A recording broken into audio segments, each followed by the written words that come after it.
Coucou les gros bidous, bienvenue pour la présentation d'un tarot, mes premières impressions au sujet d'un tarot. Très mystérieux parce que vous voyez, il n'y a rien noté du tout sur la boîte. Par contre, vous avez un indice ici, c'est le Snag Tarot. Et qu'est-ce que Snag? En fait, c'est une référence à Snag Tights. C'est une marque de collants qui est incroyable, c'est une marque inclusive qui sert une très grande variété de tailles, de collants, mais aussi de soutifs, de vêtements. J'achète quasiment jamais neuf, j'ai presque tout en seconde main, mais j'achète quand même des choses chez Snack Tights. Donc moi, j'aime quand même vraiment bien cette marque à la base.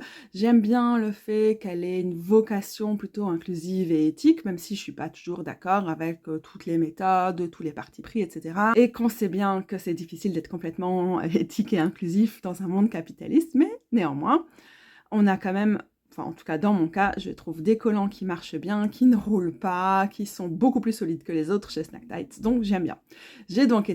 Ma curiosité a été piquée quand j'ai appris que Snack Tights sortait un tarot. Alors je vais vous parler de la boîte et des aspects plutôt techniques un peu plus tard, mais pendant que je suis en train de parler, il faut absolument que j'ouvre cette boîte et que je vous montre ce qu'il y a dedans. Attendez, j'étais un peu bourrine. Donc ça, c'est magnétique, ça s'ouvre comme ça.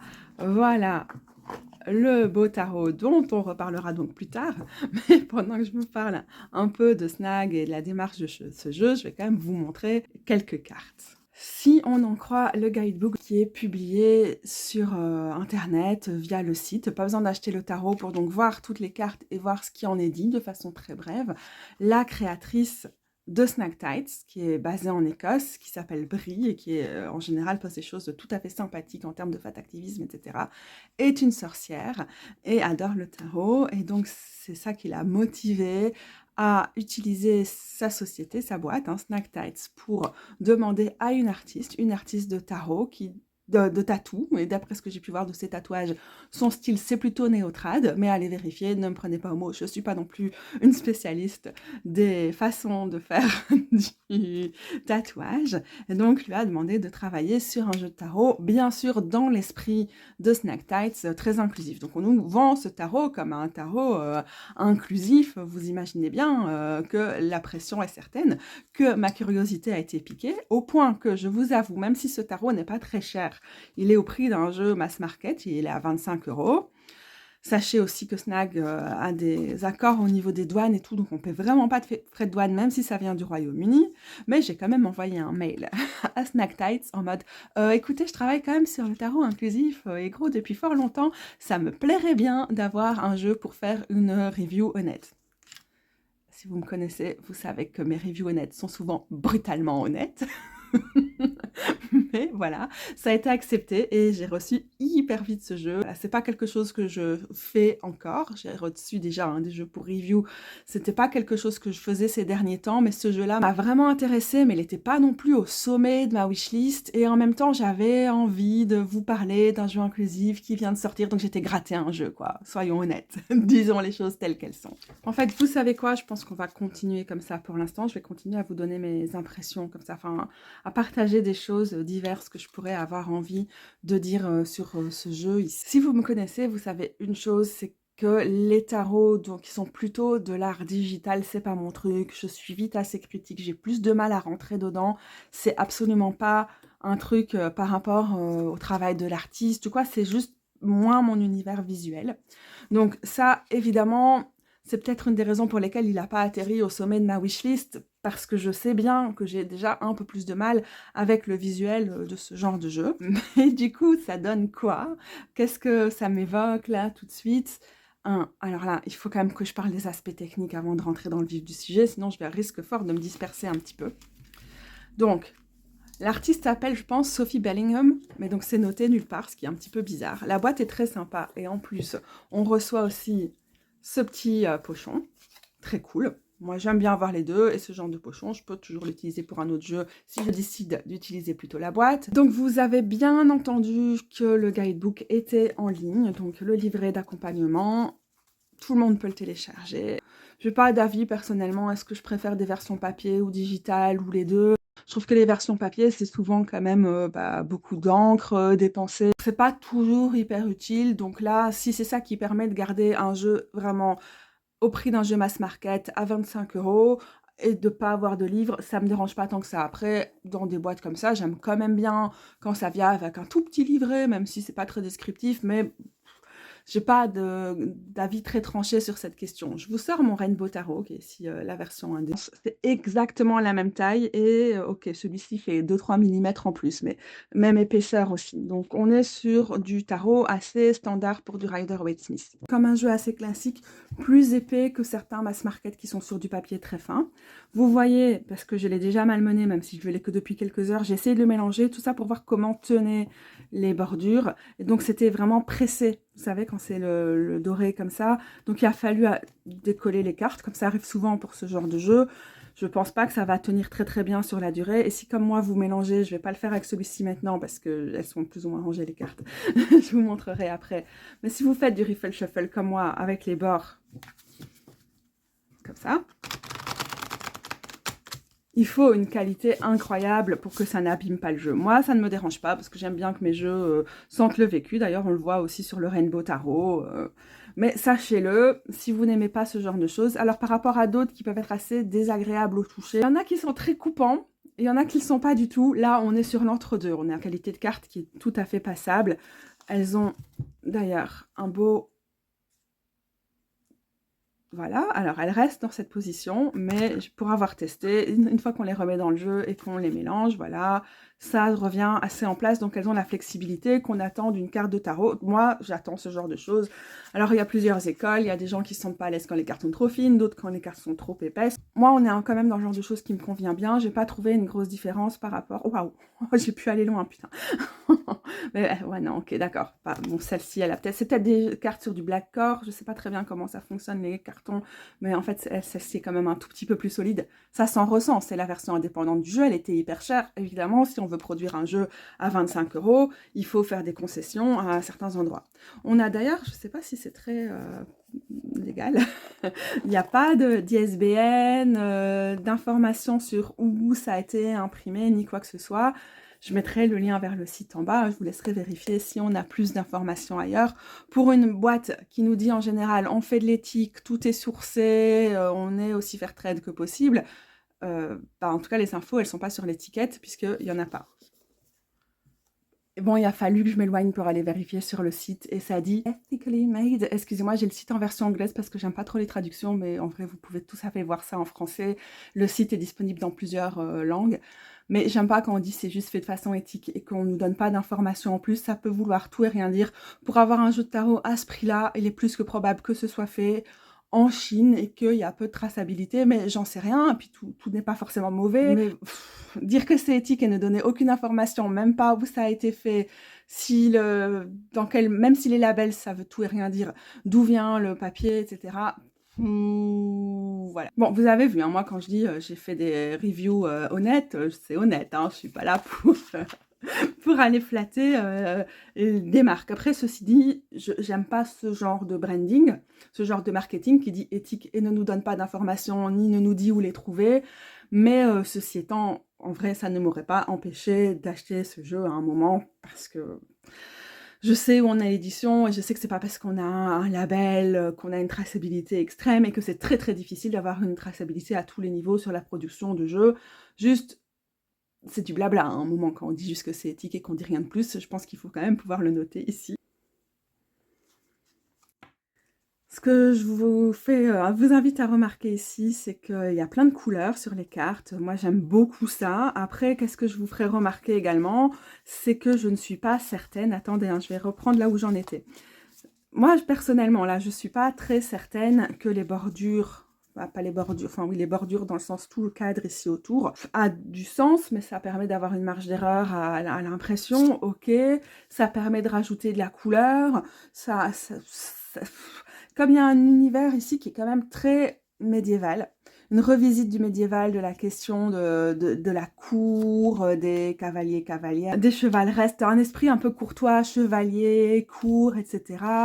Je trouve que ça ramène un peu quelque chose quand même, je trouve que ça fait sens. Est-ce que c'est ce que je préfère? Non, j'aime bien les jeux sans bord, mais encore une fois, souvent, ça nécessite quand même beaucoup plus de technique. Et là, je vous fais remarquer directement un autre truc que je trouve perturbant au possible. Je trouve que la production ou la post-production, je sais pas, non, là c'est de la production. En fait, il y a eu quand même des manquements dans le sens où l'artiste a fait un travail extraordinaire et puis on a 4 de coupe, c'est écrit comme ça. 4 de pentacle, on n'a rien. C'est la seule carte, je crois, où il n'y a rien du tout qui est noté. D'ailleurs, elle était pas au bon endroit dans le jeu tel que je l'ai reçu, donc peut-être qu'il y a eu un problème d'impression. Là, on a du coup plus du tout la même taille ni la même couleur. Et là, on a encore une fois plus du tout la même taille. On a même sur certains endroits. Oh, non, je n'ai pas fait, j'étais pas avec les 4-4, excusez-moi, je sais plus ce que je fais. En fait, j'avais déjà fait les 4, j'étais censée en être au 5. C'est pas évident de filmer, de ne pas perdre sa concentration. Voilà, avec les 5, on est là. Là, c'est moins flagrant, mais en même temps, quand on voit comment c'est écrit en tout petit le pentacle, vous voyez, ça jure un peu. Je trouve que c'est un peu les finitions, mais ça compte quand même sur un jeu. Et du coup, perso, je trouve ça dommage. Quand en plus c'est vraiment à des niveaux très différents, il y a des cartes où ça peut être complètement random, où c'est sur la carte, ça m'ennuie. Mais bon, moi, visuellement, j'aime les trucs qui sont un peu punk, qui sont un peu pas trop léchés, pas trop lisses, donc ça va. Mais en même temps, quitte à avoir un truc assez lisse quand même du travail digital et tout, ces petites incohérences sont quand même un peu perturbantes. Regardez, même le 5, là, il n'est pas au même endroit. Et du coup, est-ce que c'est comme ça pour toute la suite des pentacles? Désolée, je découvre un peu avec vous. Oui, on dirait que pour la suite des pentacles, non, pas vraiment. Quelle est la règle? Non, il n'y a pas de règle. Oui, regardez, on voit ici avec les 6 que pour les pentacles, déjà ici, par exemple, le 6 n'apparaît pas, donc on n'a pas le chiffre romain. Et les choses ne tombent pas tout à fait au même endroit. Bon, après, c'est sympa parce que maintenant, je découvre avec vous qu'on a un code couleur du cadre, pas de la bordure autour, mais du cadre pour chacune des suites. Et aussi, là, on a un côté un peu art nouveau, comme ça, avec les coupes. Ça fait un peu art nouveau aussi, mais il y a plus de symétrie. C'est un tout petit peu plus déco ici. Oui, là, c'est art nouveau aussi, un peu pour les bâtons. Bon, il y a l'esprit art nouveau, en fait, dans ce cadre, qui, après, est assez sympa, parce que je trouve aussi que c'est un clin d'œil. C'est un jeu qui est très, très inspiré du Wade Smith. Soyons clairs, soyons certaines, avec des corpulences qui sont différentes, mais il n'y a pas énormément de réinterprétation de l'image de Pamela Coleman Smith. Et du coup, Pamela Coleman Smith, son style était très néo-médiéval. Gothic Revival, je dirais peut-être pas, il est moins gothique que ce qu'on avait à la fin du 19e siècle. C'est un esprit très spécifique, je trouve, le début du 20e siècle de Pamela Coleman Smith. Et du coup, peut-être qu'il y a des choses dans ces formes qui nous rappellent qu'on est quand même à l'époque de l'Art Nouveau. Peut-être que je pourrais ici voir un petit clin d'œil. Vous voyez que les cartes, c'est mat, mais pas mat dans le sens velouté ou quoi. Donc, elles ont un côté assez... qui accroche bien à la lumière et qui est idéal pour faire ressortir au mieux ces couleurs très, très vibrantes. Donc, moi, j'aime les jeux très colorés. Évidemment, là, je suis comblée. J'aime vraiment beaucoup. Là, quand je vois tous les 6, je suis très touchée par ces 6. Je les adore. Ce qu'on voyait pas mal sur l'Instagram de l'artiste, j'ai vu qu'elle travaillait quand même sur base de croquis. Son travail n'est pas à 100% digital, mais du coup, moi, ce que j'aime pas trop, dans ce genre de jeu en général, c'est pas vraiment spécifique à celui-ci, mais c'est par exemple ces petites étoiles qui sont un peu rajoutées plic-ploc pour faire un peu comme si ça brillait, mais moi, ça me perturbe juste. Il y a pas mal de travail sur la symétrie, mais par exemple, j'aime pas quand, du coup, on a toujours les mêmes coupes qui reviennent. Ça fait très copier-coller, j'aime pas trop. Quand les cartes, elles ont trop de symétrie sur certains détails, par exemple, c'est les mêmes fleurs là et là, et sur certaines cartes, c'est encore plus présent. Ça peut un peu m'ennuyer. Après, je vois bien, quand je vois le style du tatouage que cette personne pratique, je vois aussi un peu la référence, les fleurs qui entourent les tatouages. C'est... est-ce que c'est du néo-trad ou du néo-old school? Je ne sais pas. Je n'ai pas vu que cette personne était dans des trucs très clichés, appropriation culturelle, etc. Alors, on travaille toujours un peu sur les clichés dans ces écoles. Mais, je sais pas, il y a quelque chose de très libre dans ce qu'elle fait que je trouve vraiment sympa. Ok, qu'est-ce que j'en étais où? Moi, je suis complètement perdue, non? J'adore cette carte du set d'épée, là, parce qu'on voit les bourrelets du dos, les back rolls, qu'on dit en anglais. Les gros bourrelets qui ressortent, et pourtant la personne, elle en a rien à foutre, elle porte une robe super dos nu, ça c'est vraiment l'esprit qui est quand même encore ancré dans le militantisme gros de Snack Tights, que j'adore. C'est rien à foutre, c'est hyper femme, c'est hyper queer, c'est hyper badass, j'adore. Du coup, ça m'évoque directement le côté du set d'épée qui est plus en mode je me donne juste de la stratégie et de la ruse contre le système, ce que le système refuse de me donner, je vais le prendre, quitte à redistribuer, ou bien on a aussi un côté un peu osé, un côté prise de risque, parce que c'est très risqué, cette tenue, pour la prononcer un peu à l'anglaise, comme ça, vous voyez. Donc, il y a des trucs comme ça qui sont vraiment intéressants. Ce set de coupe, c'est pas rare qu'on ait un set de coupe très statique, mais qu'est-ce qui manque pour moi? La présence des nuages, du ciel, la personne hésitante devant. Là, du coup, on a perdu le côté imaginaire de la carte et on a quelque chose de très figé. Donc, il y a quelques cartes comme ça où je suis en mode, oui, mais ouh, dommage, dommage, on passe un peu à côté de quelque chose, ça aurait gagné, pardon, j'ai tapé dans mon truc, ça aurait gagné à être un peu plus réfléchi, je trouve. Et par contre, j'aime beaucoup le set de pentacles, là, pour le coup, on a un peu une revisite. Moi, on a quand même la personne qui a l'air d'être en train de faire ses récoltes et de se poser, mais on est moins dans du Wade Smith très classique. Alors, qu'est-ce que vous avez peut-être vu et que je n'ai pas encore commenté ici? C'est que sur les cartes des 2, des 3 et même des 4, on a des versions très simplifiées par rapport au Wade Smith dans le sens où on n'a pas de personnage, on est presque dans un côté un peu plus Marseille comme ça, y compris pour le 3 de Pentacle. Alors étonnamment, enfin pas étonnamment, parce que vous me connaissez, vous savez que je peux être tout à fait inspirée par ce genre de jeu, en tout cas pour les personnes qui ont l'habitude de passer ici, je trouve ça très inspirant. Pour moi, c'est pas un problème de ne pas avoir de personnes sur le 2 de coupe, c'est d'ailleurs aussi le cas sur la carte des amoureux, amoureuses. J'aime bien quand dans le 2 de Pentacle, on a plus l'idée de mouvement et l'accent qui est mis sur le symbole de l'infini ici. Le problème, encore une fois, c'est que c'est très statique. Alors que ce qui est intéressant, comme c'est une carte qui peut aussi parler de souplesse, de stabilité, de jongler, de trouver un point d'équilibre, de devoir prendre des décisions, j'aime bien quand ce signe-là, il nous renvoie à quand même une espèce de mouvement, un truc dans la prise de décision ou de non-décision, de positionnement. Vous me verriez, je suis en train de me déboîter les épaules juste pour faire un geste ici. Et donc, autant elles peuvent quand même m'inspirer et que ça me dérange pas si ça m'envoie sur un autre imaginaire que l'imaginaire que j'ai habituellement pour ces cartes, autant pour certaines, j'ai l'impression que l'artiste aurait pu faire juste un tout petit peu plus de travail sur cette carte. Je sais pas, hein, après c'est du ressenti et pour certaines personnes c'est peut-être idéal. Par exemple, j'ai pas ça pour le 3 de Pentacle, je la trouve hyper inspirante. J'ai fait un mini tirage avec moi. Qui a été interrompu faute de place sur son téléphone? Elle va avoir du mal à retrouver ce qu'elle disait. C'est moi. Je crois que je voulais dire que c'est vraiment une question de ressenti quand même, hein, d'une certaine manière. Il y a peut-être aussi, il y a un intérêt peut-être à avoir cette carte-ci comme plus statique, mais aussi pour celle-ci, ça peut vraiment m'inspirer d'autres choses. Je pense que ce que j'ai constaté en regardant le jeu, c'est que toutes les cartes où sur du Rider-Waite Smith tradis apparaissent plus que 2 personnages. Elles ont été modifiées, il n'y a quasiment pas de carte où il y a plus que 2 personnages. Je ne sais pas quel est le parti pris artistique derrière tout ça, mais je laisse ça ici.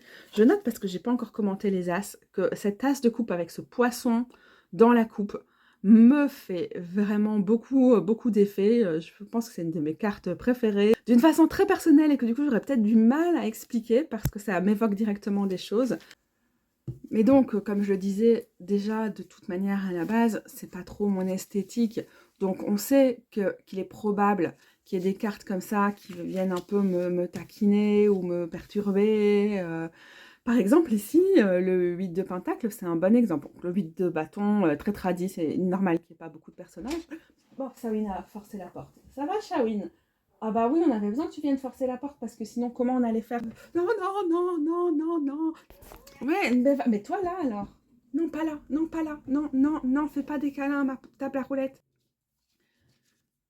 On n'a pas la référence à l'eau qu'on a parfois, mais je trouve ça quand même très joli d'avoir le feu qui sort aussi sur les côtés, le ciel qui me fait penser que la carte est aussi associée à Mercure.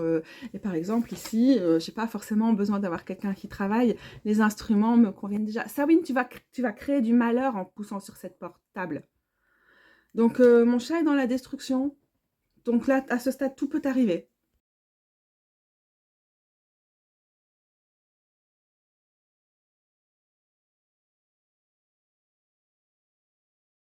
Ça va être très très compliqué de continuer à travailler avec ce chat dans cet état. Donc là, je suis face à la fenêtre, j'ai des lumières derrière. Vous voyez que ça accroche bien la lumière. Et bon, là, on a un peu de contre-jour, c'est pour ça qu'elles sont un peu difficiles à voir. Mais que c'est vraiment tout à l'avantage de ces couleurs très très vives.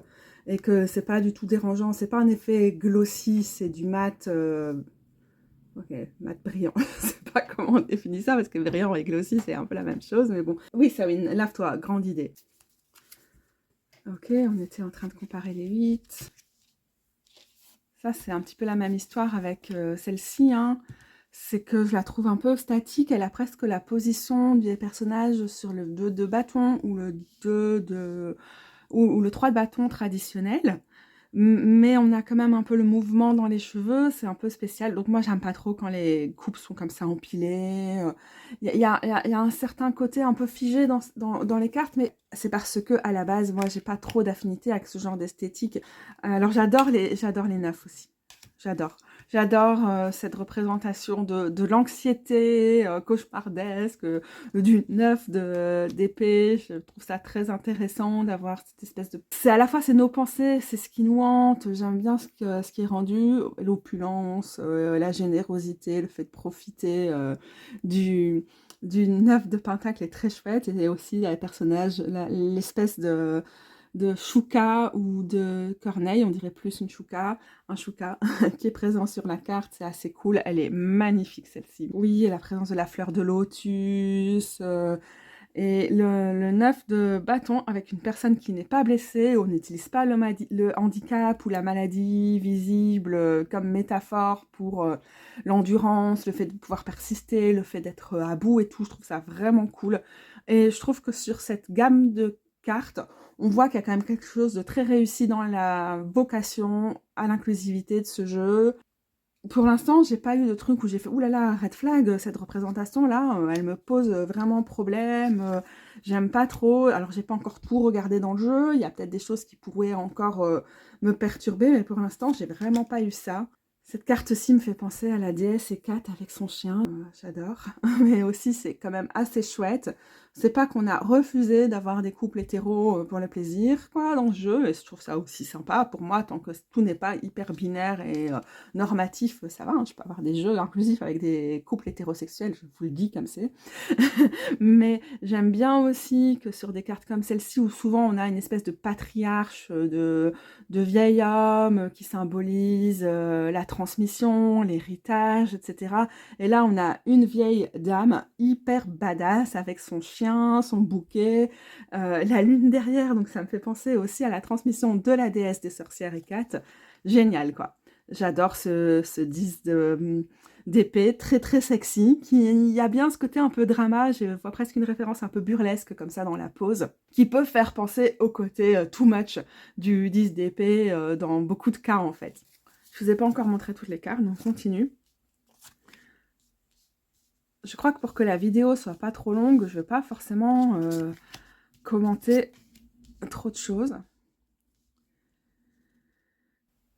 Donc il y a beaucoup de couleurs de peau qui sont représentées, beaucoup de morphologie aussi. Et on a choisi par exemple ici d'avoir des personnages plutôt féminins sur les chevaliers, chevaleresses. On a aussi des choses où on ne peut pas forcément dire le genre de la personne sur base de sa tête, qui est aussi le cas dans la vraie vie hein, d'ailleurs. Mais du coup, on est aussi très inclusif au niveau du genre. Comme beaucoup de ces jeux queer là, il y a quand même une certaine célébration. Pardon. Il y a quand même une célébration des féminités queer qui est évidemment quelque chose que j'adore en tant que femme queer. C'est tout à fait cool, mais ceci dit, c'est aussi dans une optique que je trouve plutôt non-binaire. C'est la première impression que j'ai, c'est il y a des célébrations de plein de formes de masculinité et de féminité différentes, mais que l'optique est quand même assez non-binaire. Et là, on dirait plutôt les présentations de genre sont plutôt masculines et plutôt féminines sur les rois, enfin masculines chez les rois et féminines chez les reines, mais sans que on se dise d'office mec cis, meuf cisgenre, quoi. Hein. On est quand même, on voit bien, pardon, j'arrête pas de taper dans mon truc. Je trouve qu'on voit quand même vraiment bien l'effort d'inclusivité qui est fait aussi de ce côté-là. Ce qui est aussi chouette, ça me fait un peu penser à Bridgerton. Alors ça n'a rien à voir, vous allez me dire, et je n'ai jamais regardé cette série, je ne regarde pas de série, mais ce que j'aime vraiment bien, c'est d'avoir un univers très chevaleresque. Là, cette carte fait d'ailleurs très Jeanne d'Arc, et ça fait penser aux chevaliers sur la carte du 4 de bâton, du cadre d'épée traditionnel qui est couché comme ça dans quasiment, ça fait penser à un cimetière, cette espèce de chambre austère, vous voyez. Mais du coup, on a revisité un univers médiéval avec plein de corpulences,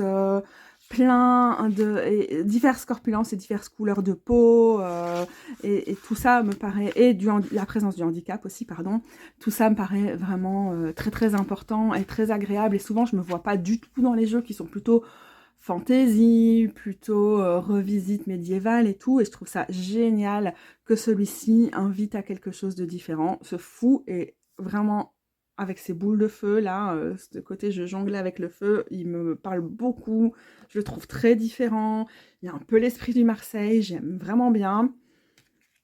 Magicien aussi, avec sa pose presque indécise, qui nous fait un peu penser à en haut, en bas, comme ça, mais en même temps d'une façon très passive. J'aime bien parce que ça revisite aussi certains des stéréotypes de genre qu'il peut y avoir dans des interprétations très binaires, dualistes du tarot.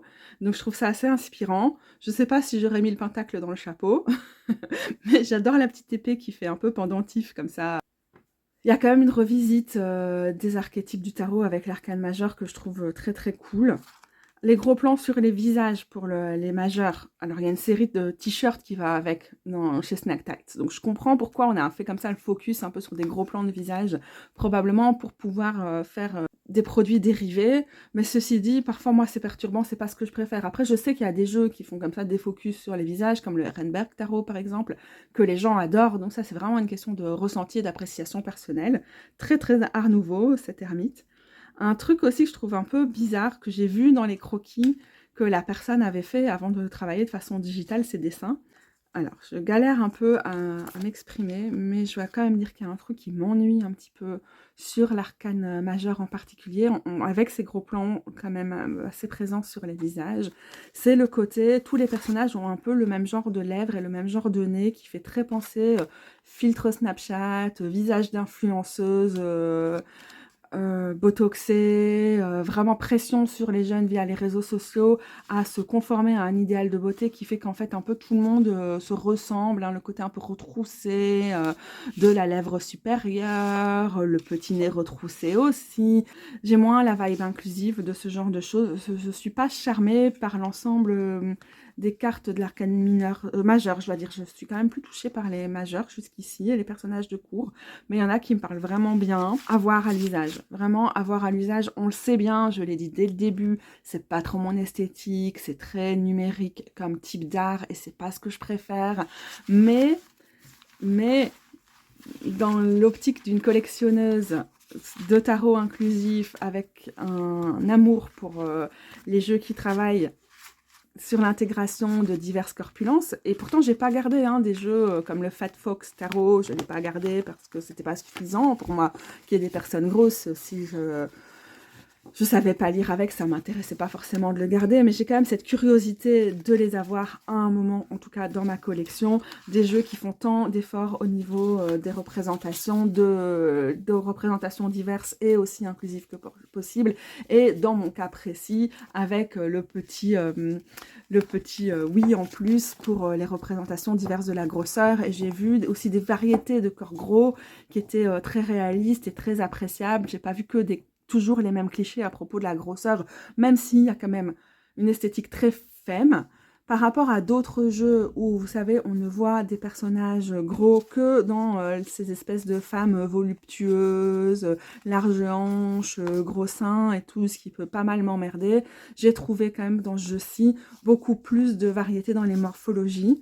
Maintenant, je me demande s'il y a des personnes la présentation de genre plus masculine, grosse, s'il y en a autant. Après, à voir, parce que ça m'ennuie aussi, quoi. Quand tous les mecs sont représentés de façon musclée, ou majoritairement, et que les personnages gros n'ont qu'une expression de genre très féminine, mais donc on voit quand même avec des cartes comme celle-ci que ça va pas être le cas tout au long de ce tarot, et qu'il y a des représentations variées de la grosseur, et pas juste la grosseur associée à l'hyperféminité. Donc ça, je trouve cool. Mais après, il y a beaucoup d'hyperféminité dans ce jeu, et si vous me connaissez bien, vous savez que les jeux qui sont très femmes, très cuir, très féminité, outrageusement too much, me plaisent beaucoup parce qu'on n'est pas dans c'est de l'assignation à la douceur. Non, ça win, ça win, ça win, ça win. Non, non, non, non, non, non, non, non. Ouh, ouh, ouh, ouh, ouh. Ouh. Salut Satan.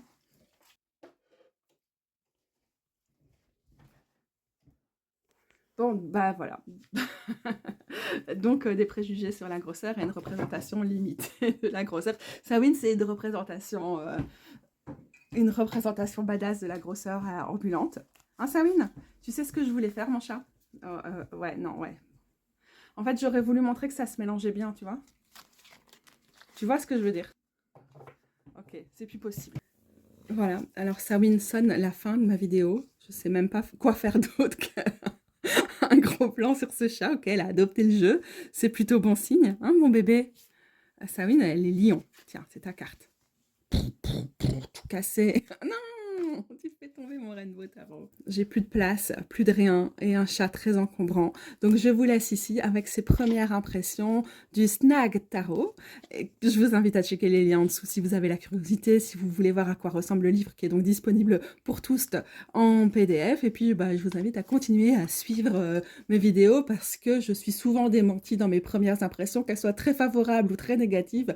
L'usage avec un tarot peut très vite aller complètement ailleurs de ce qu'on en a pensé à la base, hein, Sawin? Waouh, t'as l'air râleuse, mon chat. Ouh là là. À bientôt, les gros bidous, et des bisous à vous.